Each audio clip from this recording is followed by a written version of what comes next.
কাতারে Kulaura welfare association কাতারের আহ্বায়কদের প্রতিবাদ সভা অনুষ্ঠিত হয়েছে।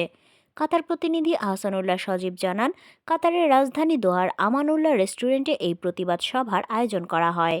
কাতারে কুলাউড়া ওয়েলফেয়ার অ্যাসোসিয়েশন আহ্বায়কদের দ্বারা গঠিত কমিটি ঘোষণা না দিয়ে কোনো এক শক্তির বলে যে কমিটি ঘোষণা করা হয়েছে বলে তীব্র নিন্দা ও প্রতিবাদ জানিয়েছে দায়িত্বপ্রাপ্ত আহ্বায়কেরা। তারা বলেন, আমরা যে কমিটি গঠন করে দিয়েছি সেই কমিটিকে ভিন্নভাবে উপস্থাপন করে ঘোষণা করার জন্য এই প্রতিবাদ সভা। কাতারে বসবাসরত কুলাউড়া উপজেলাবাসীকে নিয়ে যারা চক্রান্ত করছেন তাদের সাথে আমাদের কোনো সম্পর্ক নেই এবং ওই সমস্ত ব্যক্তিদের দায়ভার আমরা দায়িত্বপ্রাপ্তরা নিতেও পারবো না। শীঘ্রই আলোচনা করে একটি সুন্দর গঠনমূলক কমিটি উপহার দিব।